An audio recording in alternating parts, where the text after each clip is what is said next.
मायका और ससुराल। लड़की की शादी होती है और शादी संपन्न होने के बाद विदाई का समय आ जाता है और लड़की के घर वाले लड़की के पास एक एक करके उसके कमरे में जाते हैं और समझाते हैं। सबसे पहले माँ जाती है और कहती है अपनी बेटी से, बेटी कल से जल्दी उठना और सबसे पहले उठकर नहा धो लेना, फिर पूजा पाठ करके रसोई घर का सारा काम अब से तुझे ही संभालना है। देखना कोई गलती ना करना, वहाँ तेरी माँ नहीं होगी समझाने के लिए। सारा काम ध्यान से करना। पति को दफ्तर से आने के बाद पानी, फिर कुछ देर बाद खाना और फिर वहाँ जो भी बोले कर देना, आंसू कर देना। सासू माँ की सेवा करना और घर के सभी लोगों का ध्यान रखना। फिर कुछ देर बाद पापा आते हैं और कहते हैं बेटी और अपने ससुराल को ही अपना घर समझना और सबका ख्याल रखना। अपने माँ बाप के मान सम्मान को मिटने ना देना बेटी। और इतना कहकर पिता की आंखों में आंसू आते हैं और वहाँ से निकल जाते हैं। फिर भाई आता है, आंखें आंसुओं से भरी होती हैं और चेहरे पर मुस्कान के साथ बोलता है, लगता है तू अब ससुराल चली ही जाएगी। जा रही है तो सच में जा रही है। ससुराल चलो, अब तुमसे छुटकारा मिल जाएगा। अब तेरा सारा हिस्सा मेरा हो जाएगा। अब कोई बात बात पर टोका टाकी भी नहीं करेगा और ना ही कोई माँ से मेरी शिकायत करेगा। चलो बढ़िया है, आज से तू परेशान नहीं करेगी हमको। इतने में लड़की की आंखों में भी आंसू आ जाते हैं और बोलती है, भाग जा पागल, नहीं तो मार खाएगा। फिर भाई बोलता है, अच्छा मेरी तरह ससुराल में किसी को पीटने ना लगना, वहाँ तेरे कोई मार नहीं खाएगा। जैसे हमें बोल देती है कुछ भी वहाँ मत बोलना, कोई बुरा मान सकता है। और फिर दोनों रोते हुए एक दूसरे को गले लगा लेते हैं और साथ में दोनों के मुंह से निकलता है, तेरी बहुत याद आएगी, अपना ख्याल रखना। और भाई आंसू पोंछते हुए बाहर निकल जाता है और इसी तरह परिवार के सभी लोग आकर समझाते हैं। अब सबके जाने के बाद विदा होने का समय आ जाता है और लड़की सोचती है, एक तो अपना घर छोड़कर मैं जा रही हूँ, ऊपर से इतना कुछ घर वालों ने बता दिया। इसके पहले तो कभी कुछ ऐसा नहीं करना पड़ा, कैसे इतना कुछ संभाल पाऊँगी, यही सब सोचती रहती है। तमाम तरह के मन में ख्याल आते हैं और फिर विदाई करके घर वाले लड़की को विदा कर देते हैं।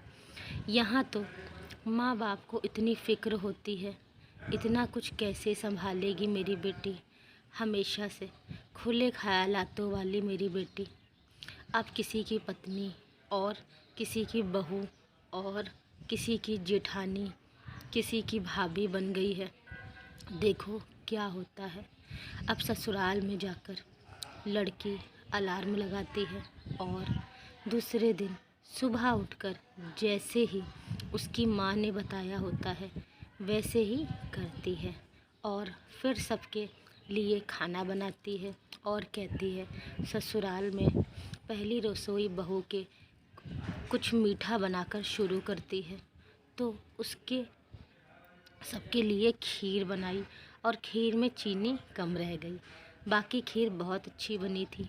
अब बनाने के बाद फिर सबके लिए निकालती है और सब तो खा लेते हैं, कुछ नहीं बोलते हैं। फिर सास जाकर, बेटा और पति बैठा होता है तो जाकर बोलती लग रहा है, घर वालों ने कुछ सिखाया नहीं, चीनी देखो कैसी डाली थी, लग रहा था कि खीर नहीं चावल खा रहे हो। और सबसे आखिरी में बहू को खाने का रिवाज होता है। पहले तो चख कर देख भी नहीं सकती, अब वह खाकर देखती है तो सोचती है चीनी तो कितनी कम डली है। देखो मैं सोच रही थी कोई गड़बड़ ना हो जाए, और हो गई। लेकिन कितने अच्छे हैं सभी लोग, हमसे कुछ कहा भी नहीं। फिर सोचती है चलो दूसरे दिन कोई गड़बड़ नहीं होने देंगे। लड़की की माँ बाप का फ़ोन आता है और पूछते हैं बेटी सब अच्छे से कर लिया, कोई गड़बड़ तो नहीं की। और वह बोलती है, इतना सोचते थे फिर भी खीर में चीनी कम रह गई थी। लेकिन आप लोग परेशान ना हो, कल से कोई भी गड़बड़ नहीं होगी। यहाँ के लोग बहुत अच्छे हैं, किसी ने कुछ भी नहीं बोला। और फिर रात में पति आता है रूम में और बोलता है, कैसे खीर बनाई थी मम्मी, क्या सोच रही होंगी, कितनी फीकी थी, कल से ध्यान देकर बनाना। इसी तरह लड़की घर के सभी काम का सीख जाती है। कल सारा दिन मस्ती करने वाली लड़की अब एक पत्नी और बहू और भाभी बन जाती है। कुछ दिनों बाद उसके घर वाले आते हैं और उसको देखते हैं, इतना ज़्यादा अंतर पहले और अब में कहीं कोई बुला रहा है, भाभी मेरा यह सामान कहाँ रखा है। और पति बोलता है, अरे नाश्ता लग गया, दफ्तर के लिए लेट हो रहा हूँ। सासू माँ बोलती हैं, बहुत जल्दी से टेबल साफ़ करके सबका नाश्ता लगाओ, माँ पापा आए हैं, ध्यान नहीं दे रही है। और तुम्हारे ससुर जी को भी निकलना है। वह जल्दी सारे काम करती है और सबको नाश्ता करवाकर सारा घर साफ़ करती है, बर्तन धुलती है, फिर खाना बनाती है। ऐसे ही पूरा दिन उसका घर के काम काज में जाता है और कोई ज़रा सा भी सहारा नहीं करता। यह सब देख माँ बाप की आंखों में आंसू आ जाते हैं। और फिर जब वह सारे काम कर लेती है तो माँ बाप के पास बैठती है और माँ बाप बोलते हैं, बेटा कोई दुख तो नहीं है तुम्हें? तो वह अपने आंसू छुपाते हुए, नहीं माँ, कोई दुख नहीं है, बस आप सबकी याद बहुत आती है। और माँ, छोटू कैसा है? वह अब आप लोगों को ज़्यादा परेशान तो नहीं करता? ऐसा कहते हुए बात को काट देती है और बोली, यह सब बहुत अच्छे हैं, मेरा बहुत ख्याल रखते हैं। ऐसा बोलती है ताकि उसके माँ बाप परेशान न हो। और माँ बाप कहते हैं, बेटी ऐसे ही खुश रहे तू और अपना ख्याल रखना। अच्छा, अब हम लोग चल देते हैं। जब माँ बाप चले जाते हैं तब वह कमरे में जाकर छुपकर बहुत रोती है और खुद से ही बातें करती है कि क्या बताऊँ माँ, मेरी तो पूरी ज़िंदगी ही बदल गई है। कभी खुद के लिए समय नहीं निकाल पाती, सारा दिन ऐसे ही निकल जाता है। और फिर सास आती है और बेटे से कहती है, माँ बाप आए थे, पता नहीं क्या पट्टी पढ़ाकर गए होंगे।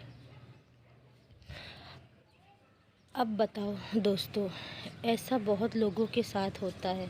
अगर ऐसा होता रहा तो ससुराल और मायके में हमेशा अंतर होता रहेगा, जब तक कि आप दूसरों के घर से आई बेटी को अपनी बेटी नहीं समझेंगे। ऐसा करने से ही रिश्ते बिगड़ते हैं। सारी बेटियां ऐसी नहीं होती और तभी रिश्ते बिगड़ते हैं। अब वह काम कर रही है तो सभी को करवा लेना चाहिए, क्योंकि वह आपकी मजदूर बनकर तो नहीं आई है, आपके घर की बहू है जो आपके लिए सब कुछ छोड़ कर आई है। अब आप लोग ऐसा करोगे तो सास ससुर और माँ बाप, ससुराल मायके में हमेशा ऐसे ही फ़र्क होता रहेगा। हम बदलेंगे तभी युग बदलेगा। इसीलिए पहले हमें अपने आप को बदलना है।